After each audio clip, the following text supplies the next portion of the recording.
सबसे लंबा सूर्य ग्रहण यानी कि महाशिवरात्रि के ठीक 2 दिन के बाद ही यह सूर्य ग्रहण हम सभी को देखने को मिलेगा। लेकिन यह सूर्य ग्रहण भारत में किस समय दिखाई देगा और कब इसका समापन होगा?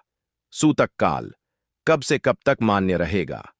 गर्भवती महिलाओं को इस दौरान क्या कुछ विशेष सावधानियां बरतने की आवश्यकता है? इसका क्या प्रभाव पड़ेगा? इससे हमें कैसे बचना है? क्योंकि इसका प्रभाव केवल हमारी कुंडली पर ही नहीं बल्कि हमारी किस्मत पर भी इसका गहन प्रभाव पड़ने वाला है।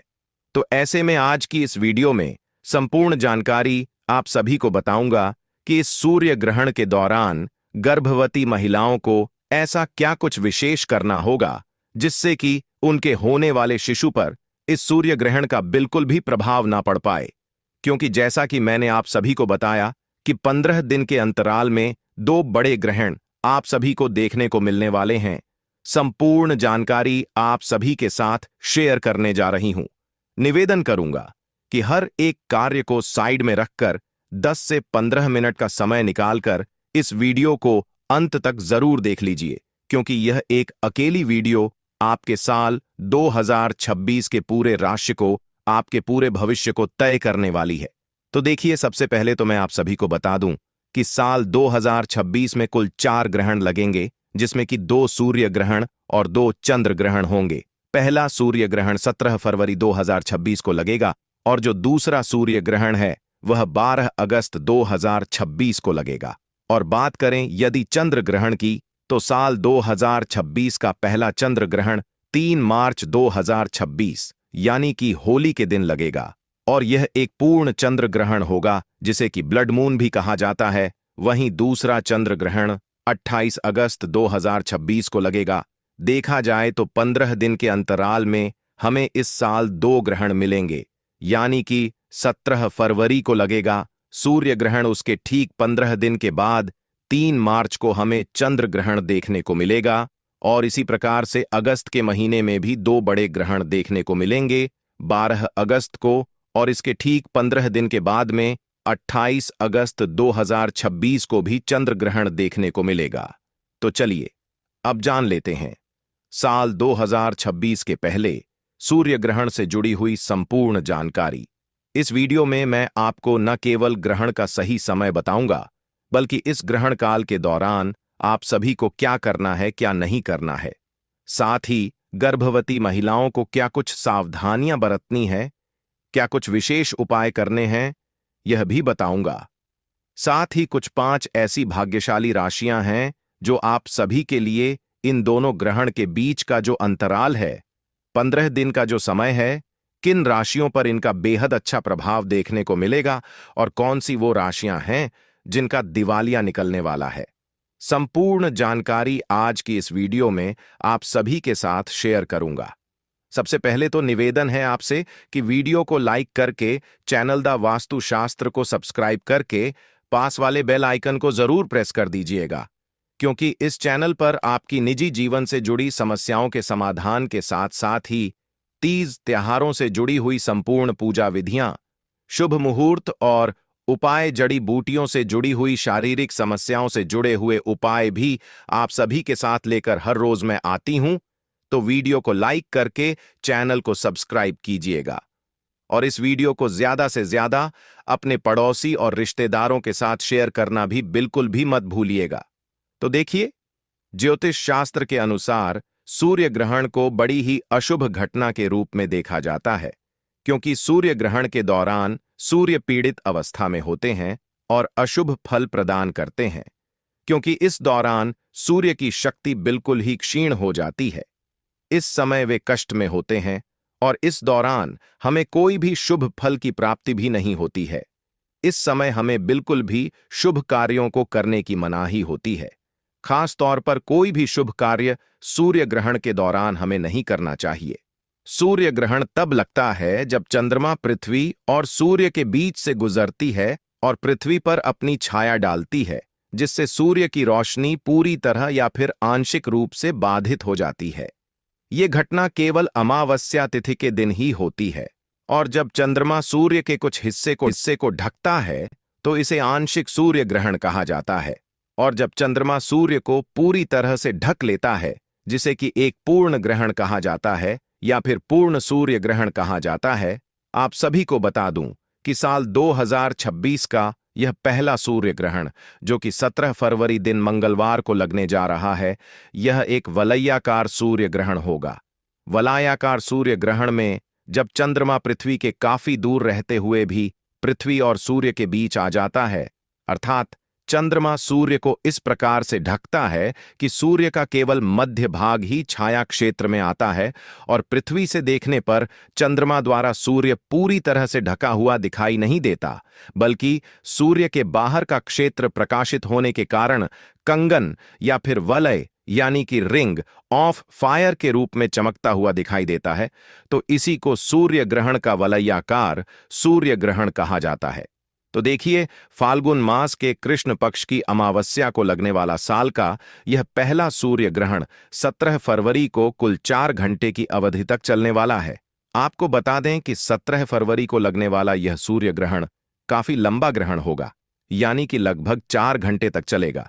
यह एक वलयाकारी सूर्य ग्रहण तो होगा ही, साथ ही 17 फरवरी को यह सूर्य ग्रहण करीब 96% भाग जो है चंद्रमा से पूर्ण रूप से ढक जाएगा। इस दिन सूर्य आग के छल्ले जैसा दिखाई देगा, यानी कि रिंग ऑफ फायर के रूप में नजर आएगा। इस नजारे को 2 मिनट 20 सेकंड तक देखा जा सकेगा। यह काफी प्रभावशाली भी रहेगा, लेकिन यह सूर्य ग्रहण का सबसे अधिक प्रभाव कुंभ राशि वालों पर देखने को मिलेगा। कुंभ राशि वालों के लिए कुछ खास उपाय भी इस वीडियो के अंत में आप सभी को बताऊंगा। सबसे पहले जान लेते हैं कि यह कब शुरू होगा और कब इसका समापन होगा, यानी कि इसका सही समय क्या है। तो देखिए, 17 फरवरी को लगने वाला यह सूर्य ग्रहण दोपहर 3:26 पर लग जाएगा और यह सूर्य ग्रहण इसका समापन होगा 17 फरवरी की रात 7:57 पर, यानी कि यह सूर्य ग्रहण लगभग 4 घंटों तक चलेगा। बात करें यह सूर्य ग्रहण कहां पर दिखाई देगा, तो देखिए, ये सूर्य ग्रहण दक्षिणी अमेरिका, अर्जेंटीना, चिली, दक्षिणी Africa, Antarctica, Mauritius, Tanzania, Zimbabwe, Hind महासागर और प्रशांत महासागर में देखा जा सकेगा। लेकिन 17 फरवरी को लगने वाला यह सूर्य ग्रहण भारत में दिखाई नहीं देगा। भारतीय निवासियों के लिए यह खगोलीय घटना अदृश्य रहेगी, क्योंकि यह ग्रहण भारत में देखा नहीं जा सकेगा। लेकिन इसका अर्थ यह बिल्कुल भी नहीं है कि ग्रहण नहीं लगेगा तो इसका हमारी कुंडली पर प्रभाव नहीं पड़ेगा या फिर गर्भवती महिलाओं पर इसका असर देखने को नहीं मिलेगा।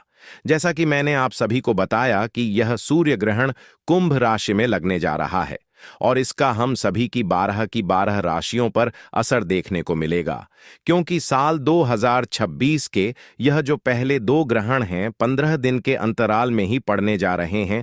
तो ऐसे में आप सभी को अपने राशि के अनुकूल उपाय भी करने हैं और गर्भवती महिलाओं को भी इस दौरान खास से जो सावधानियां हैं वह बरतने की आवश्यकता है, उपाय करने की आवश्यकता है, क्योंकि सूर्य हमारा अपना है और इसका प्रभाव भी हम सभी पर पड़ेगा। ऐसे में भले ही ये ग्रहण भारत में दिखाई ना दे और इसका सूतक काल भी भारत में मान्य ना हो, लेकिन फिर भी हम सभी को सावधानियां बरतने की बेहद आवश्यकता है। इस समय नकारात्मक ऊर्जा अपने चरम सीमा पर होती है और जिन देशों में यह सूर्य ग्रहण देखा जा सकेगा वहां पर सूर्य ग्रहण के सूतक काल की शुरुआत ग्रहण शुरू होने से ठीक 12 घंटे पहले ही हो जाएगी और इन सभी स्थानों पर ग्रहण व सूतक से जुड़े हुए संपूर्ण नियमों का पालन करना भी आवश्यक होगा। खासकर गर्भवती महिलाएं, उन्हें इस सूर्य ग्रहण के समय खासकर सावधानियां बरतनी ही होंगी, चाहे वह भारत में रहती हो या फिर किसी भी देश में रहती हो। आपको बता दें कि शास्त्र कहते हैं कि सूर्य ग्रहण को अशुभ घटना माना गया है, जिनका नकारात्मक प्रभाव सभी लोगों पर पड़ता ही पड़ता है और यही वजह है कि इस समय शुभ कार्य वर्जित माने गए हैं। इस समय कोई भी नया कार्य शुरू नहीं करना चाहिए। साथ ही सूर्य ग्रहण और सूतक काल के दौरान ही हमें अपने घर के मंदिरों पर पर्दा लगा देना चाहिए, क्योंकि ग्रहण के दौरान देवी देवताओं को स्पर्श करना भी वर्जित माना गया है। लेकिन भारत में यह सूर्य ग्रहण दिखाई नहीं देगा, इसलिए भारत में मंदिर के कपाट बंद करने की आवश्यकता नहीं है। यदि आपके घर में तुलसी या शमी का पौधा है तो उसे भी ग्रहण के समय छूना नहीं चाहिए। सूर्य ग्रहण के समय गर्भवती महिलाओं को खासकर इस समय अपने पेट पर गेरू का लेप जरूर ही लगा लेना चाहिए और इस समय के दौरान मंत्रों का निरंतर रूप से जाप करना चाहिए। साथ ही में किसी धार्मिक पुस्तक का आप पाठ कर सकते हैं। गर्भवती महिलाओं को इस समय के दौरान नुकीली और धारदार चीजों का प्रयोग नहीं करना चाहिए। इस दौरान हमें कोई भी चीज खानी या पीनी भी नहीं चाहिए। अगर स्वास्थ्य ठीक हो तो ऐसे में आप सीधे लेट जाएं, लेकिन कोई भी कार्य ना करें। इस समय केवल मंत्रों का उच्चारण ही कीजिएगा और ग्रहण के समय गर्भवती महिलाओं को किसी भी बात की टेंशन नहीं लेनी है। इस दौरान गर्भवती महिलाओं को झुककर कोई भी कार्य नहीं करना चाहिए। इस समय सुई धागे का इस्तेमाल भी नहीं करना चाहिए। ऐसा माना जाता है कि ग्रहण के समय प्रेग्नेंट महिला को धातु से निर्मित चीजों का प्रयोग नहीं करना चाहिए और ना ही उन्हें इस समय शरीर में धारण करना चाहिए। संभव हो तो ग्रहण खत्म होने के बाद गर्भवती महिला को स्नान अवश्य ही करना चाहिए और ग्रहण के दौरान अपने पेट पर गेरू का लेप आवश्यक रूप से लगा लेना चाहिए। ग्रहण के समाप्त होने के बाद में अपने ऊपर गंगा जल का छिड़काव जरूर ही करना चाहिए और कपड़े उतार कर बदल देने चाहिए। ग्रहण के दौरान गर्भवती महिला को खास करके छौंकना या तड़का नहीं लगाना चाहिए। इसके अलावा आप सभी को बता दें कि ग्रहण काल के दौरान पति पत्नी को शारीरिक संबंध भी नहीं बनाने चाहिए। ऐसा करने से आपके घर की सुख शांति खराब हो सकती है। यदि आपकी कुंडली में कोई दोष है तो इस समय ग्रहण के दौरान आप घर के बाहर बिल्कुल भी ना निकलें। खासकर जिनकी कुंडली में राहु या केतु का प्रभाव ज्यादा हो तो आपको बता दें कि ग्रहण के दौरान तेल मालिश भी हमें नहीं करनी चाहिए। ऐसा करने से त्वचा संबंधी रोगों का सामना करना पड़ सकता है। दोस्तों, ग्रहण के समय तुलसी के पत्तों का विशेष महत्व होता है।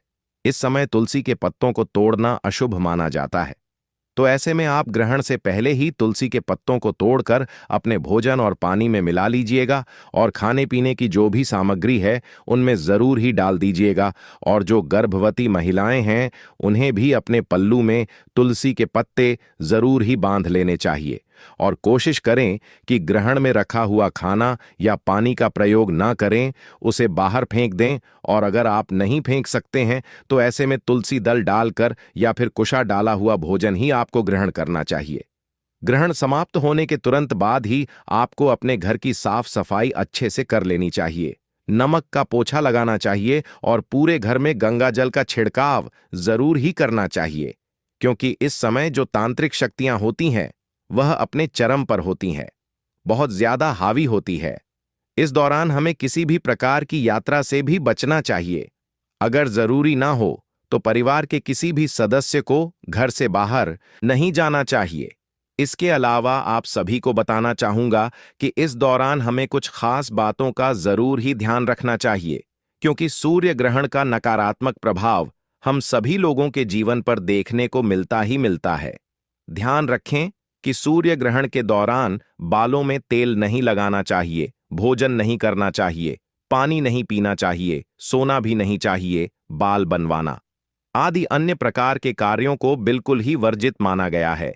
इस दौरान कपड़े धोना, बर्तन धोना, खाना बनाना या फिर ताला खोलना या फिर दंत मंजन करने की भी मनाही होती है। अगर आप बीमार हैं, बुजुर्ग हैं, बच्चे हैं या फिर गर्भवती महिला हैं तो इस दौरान ग्रहण के समय कुछ भी खाने पीने की आवश्यकता हो तो उस ग्रहण में सूतक काल से पहले ही आप खाने पीने की पूरी चीजों की तैयारी कर लें। हर एक खाने पीने की वस्तु में आप तुलसी दल डाल लीजिए या फिर आप कुशा भी डाल सकते हैं। यह डालकर फिर आप खाना पीना ले सकते हैं। इसके बाद आपको अन्न और जल का दोष नहीं लगता है। आप ग्रहण की नकारात्मकता से एकदम सुरक्षित रहते हैं। दोस्तों, इसके अलावा सूर्य ग्रहण के समय कोई भी शुभ कार्य भी नहीं करने चाहिए। आप सभी को बता दूं कि ग्रहण के दौरान पूजा भी निषेध मानी गई है। इस दौरान आरती करना, पूजा पाठ करना बिल्कुल ही मना होता है। इस दौरान मूर्ति का स्पर्श करना भी बिल्कुल वर्जित माना गया है, क्योंकि इस समय प्रकृति सबसे ज्यादा संवेदनशील स्थिति में होती है। यही कारण है कि इस दौरान पेड़ पौधे फूल पत्ते तोड़ना भी बिल्कुल मना होता है। शास्त्रों के अनुसार सूर्य ग्रहण के दौरान नाखून काटना, बाल काटना, दाढ़ी बनाना अशुभ माना गया है। आप ग्रहण काल के समय मांस, मछली, मदिरा आदि का सेवन भी न करें।